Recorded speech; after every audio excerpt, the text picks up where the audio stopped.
There's this tendency with a certain kind of people to want to commune with wildlife.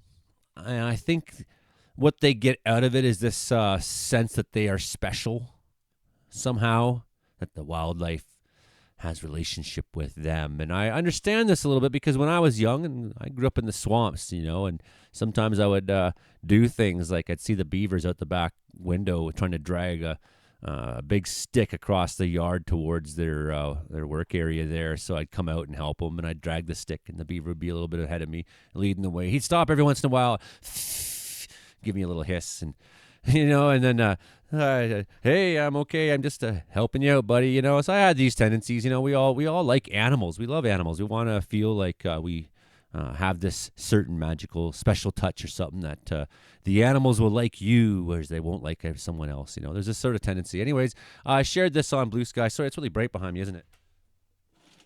There, just shut that for now. There's this tendency on. Okay, so there's a story of this person who goes to Australia, and they do exactly that. They commune with wildlife there, and I think I had a funny headline for it. It was something like a woman picks up wombat instead of funnel web spider mistakenly, as if anyways. So wombats at the Hanover Zoo right here in this picture. So this U.S. influencer, this is someone who's a Montana-based outdoor enthusiast and hunter. 91,000 subscribers on Instagram, followers on Instagram. They drew ire this week when she posted a video of herself snatching a baby wombat off the side of the road in the dark night. Australians are celebrating the departure of the American influencer. And concerns persist about the animal's well-being. As she runs to her car, carrying the wombat by its front legs, its mother can be seen scampering toward them. A fact that the man behind the camera laughingly points out. Yeah. I caught a baby wombat, Jones says excitedly, posing for the camera as the animal squirms and hisses in her grasp. Okay, Mama's right there, and she is pissed. The video ends several seconds later with Jones calling out to the mom, who is no longer in sight, and depositing the baby on the side of the road alone in the dark.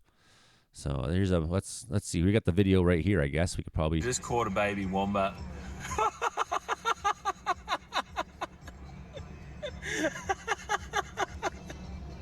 Look at the mother. It's like, oh, it's chasing after her. Yeah, you took her baby.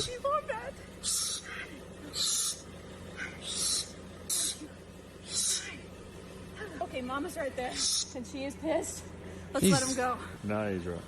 All right, let's let him go. Come here, Mama. Come here.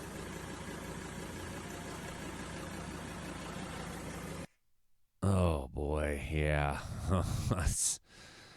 Jones since deleted the video and briefly made her Instagram private, but not before the clip spread across social media, angering Australian viewers, wildlife groups, and top politicians. And there's something about influencers, it's like most of them don't really stand for anything. It's just kind of this narcissistic look at me approach to, this is my animal experience, this is who I am. And I battle this because people try to put that on me, and of course, even then there's a tendency even with myself as an influencer, I guess. I don't like that term. I don't consider myself an influencer. I wouldn't want to be considered that. I consider myself as a keen intellect that is trying to promote reason and knowledge and, a proper relationship, a proper view of nature, proper view. So what I found myself, before I read the article on, when I was young and had some of these tendencies I was talking about there, and it felt good when the animals are on the forest. Of course, I knew if a bear was around to not extend that because I didn't want to have a new resident come live by and become habituated, this and that. I was smart enough that way. But what kind of changed my thinking about it was having deer that would hang around the house, and then, November comes and there's several weeks of hunting season north of Highway 7 in Ontario. You're in the bush. The people come from all over. They come from Toronto. They come from Ottawa. They come from New Mexico. They come from all over the place. I got sawdust on my hat. I just realized that's because I was chopping some wood here to put in the wood fire, wood stove. So they come from all over to go hunting in Ontario. And it's like, well, all those deer that we've been hanging around watching eating off our apple tree, and whatnot, good chance that they're so used to humans that they're easy targets. So what I started doing then, as I got later into my teenage years, is I figured if you care about the animals, you'll chase them off. You'll scare them off, or you'll just avoid them, ignore them, and not let them develop much relationship with humans. Let them stay scared of humans, especially ones that can be put in danger because of humans, such as deer getting shot. I mean, hunting is huge in Ontario. It's huge. There's so many hunters and so many deer getting shot. A little bit different in BC. We have a much more sparse population here. For sure, we don't have like the 13 million people Ontario has, and I'm not saying 13 million people go hunting, but if you take the same percentage even of per capita of hunters here and you put it there, you'd find like that's a lot of people hunting small population of deer. You care about the deer, I would shout at them, holler at them, throw stuff at them if they're near the house. Get out of here. People are bad. People are bad. I've taken that to the next level over the years with bears, especially here in Wales. People have seen them, some of the videos on this channel of me chasing black bears out of town. If you care about them, you chase them out of town, I say, right? So I have a little bit of an oppositional relationship with animals, wildlife, because I care about them actually. I genuinely actually care about them. I think the less that they are used to people, the better. Anyways, back to the story of this empty narcissist from Montana that really doesn't care about anything more than her own popularity and herself. She deleted the video, right? So to take a baby wombat from its mother and clearly causing distress from the mother is just an outrage, said Australian Prime Minister Anthony Albanese there on Thursday. I suggest this so-called influencer, maybe she might try some other Australian animals. Take a baby crocodile from its mother and see how you go there. The thing is, mothers, baby, I thought maybe you'd know this, that crocodile moms don't really care about their babies. They sort of lay their eggs and fuck off, right? So, sure, man, whatever. But, we get your point. That's why I said, Twit accidentally picks up wombat instead of funnel web spider, right? So, there you go. Take another animal can actually fight back. See how you go there. I might. There you go, mate. And so in the days after Jones' video took off, calls grew for her to be deported and even banned from the country. One such online petition got over 38,000 signatures. And this is how Americans are seen around the world. They're kind of having this attitude of entitlement. They just sort of go to Australia and act like they own the place, act like they own the wildlife. Filming themselves. Oh, look at me. I'm picking up a baby wombat. I'm so fucking special. Obviously taking some delight in the somewhat torture of the animal just to have this experience in this video shot that they obviously didn't understand that people would find reprehensible. Either way, the level of scrutiny. Oh, is this...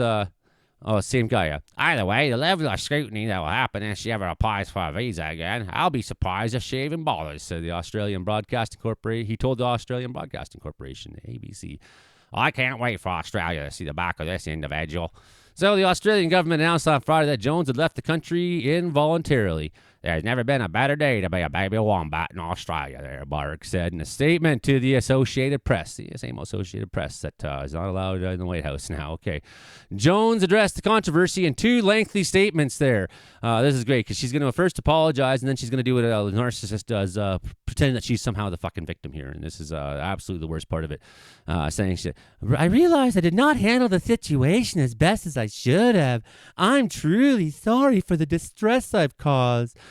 She said she came upon the mom and Joey on the road and didn't want to ensure they got out of the way of traffic, but concerned when the Joey didn't move and made a snap judgment. What we saw, I didn't see that at all. And I've done this. I've seen bears in the road here near town and honked the horn and they didn't run. I got out and threw rocks at them and get the fuck out of here. Don't come back. You stay away and you stay away for good. You see cars, you be scared, okay? Because that's what's in it is rocks that can come flying at your face. I've done this shit. And I'm not saying go throw rocks in the face of a wombat. They're clearly not some vicious animal that I'm sure if you go, block the road for a minute until it moves off with your lights and your car. That's a good thing you could do. Just put your flashers on and wait until it moves out of the way, until the mother takes it. Okay, if you're actually concerned about its well-being, made a snap judgment. From fear she might attack me, she only ran away from the mother because of fear she might attack me. Why'd you go pick up a fucking baby? And ensure that the mother and Joey did reunite, went off together, and they got off. But we don't know that. No one knows what happened to the baby creature. I want to make it absolutely clear this was never about social media or getting likes. This was just me being a pure goddamn idiot. This is not staged or done for entertainment. My excitement and concern, I acted too quickly. It's because I'm so concerned and such a good person. Yeah, all the laughing, and here comes the mother. It shows concern. You ran away from the mother with the baby. If you were concerned about the mother attacking you and you wanted to ensure that the mother and Joey did right, why wouldn't you at that point turn around, put the baby down, say, I'm sorry, and run away? Because that would clearly end the problem quickly. Then she struck a more defensive tone in a second post, accusing the Australian government of permitting the slaughter of thousands of wombats and other animals each year for the sale of landowners to feed you. Oh, yeah, she's such a hero. Look at this. What a victim you are. Clearly, you are a social justice warrior in the name of the wombat, and you did all this to cause light on the poor sake of the wombats. They're a protected species, but some local governments can issue permits to cull them. Well, the Prime Minister wishes harm on me for picking up a wombat. The Prime Minister wishes harm on me. Yeah, poor you. I implore you to take a good, hard look at what's currently being done in Australia surrounding the real issue it faces and decide for yourself if I'm a person who certainly makes mistakes. Am I really a villain, she wrote. Sounds like it. Sounds like you're a fucking villain to me. You know? Why can't you just say, sorry, that was wrong of me? I made a mistake. There's been videos on here before where I've made retraction videos and said, you know what? I was completely 100% wrong. I'm sorry. I owe you better. I owe you better because you watch me because you're trying to find something that's true and real and meaningful. You know, and maybe you're watching her because of she's a funny 20 seconds on TikTok with Wombat today and who knows what fucking tomorrow. Wildlife groups have said her actions didn't cross the line. They potentially broke a law. So it says Suzanne Millthorpe there for World Animal Protection, Australia and New Zealand. She says, snatching a screaming baby wombat from the mother is not just appalling, it's possibly illegal under Australia's state or national laws. Even if it wasn't illegal entirely, wildlife experts say it put them both potentially into lasting danger. Okay, there's no clear evidence that, that's in Australia. Sorry. There's no clear evidence that the Joey was successfully reunited with his mother, says the Wombat Protection Society of Australia. A baby of this size is highly dependent on its mother, and prolonged separation could have fatal consequences. 4 professors in ecology and animal science at 3 Australian universities, Julie Old, Dale Nemo, Haley Stanton, and Robert Davis, they wrote a joint column in The Conversation that wombat joeys are fully dependent on their mothers for 18 months, maybe 2 years, one of the longest periods for any marsupial. They said the distress between the separated mom and baby is palpable. When we interact with the wild creature, we interrupt what they're doing. They wrote this can harm the individual and often the group by inducing physical or psychological stress and changes in behavior. So they noted the incident appeared on a road, increasing the baby's risk of being hit by a vehicle in the future, which is one of the biggest threats to wombats. Another major threat as a species is a mange, infectious skin disease caused by mites that could be fatal if left untreated. So here's hoping that somehow she contracts mange, I guess, is what the Australian Prime Minister is probably trying to say. The academics said that Jones was lucky to not have been injured by the wombat's teeth and claws, but could come down with scabies if it had mange. Yeah. If you can't captivate an audience with the wonders of wildlife without harassing a wild animal, perhaps it's time to rethink and redefine your social media strategy. They concluded. Wildlife experts said stress influencers and tourists, like everyone else, should do their best to stop being complete American entitled assholes about everything everywhere they go. If you are feeling distressed by this video, like most people, I urge you to think about what you can be doing in your own lives to love and respect the wildlife around you, said Cannambala Wombats wrote on Facebook. That's your nice story today about the wombat harassment in Australia. Hit like, share, subscribe. Keep on coming back. Joey Only Kirby YouTube channel. Just making these short videos today because I'm having fun this weekend, just trying to fire off some stuff and keep talking and we'll see you for the next time in the next one. First, I'm going to go watch the Leafs now versus the Ottawa Senators. Can't wait. Going to be good. Bye now.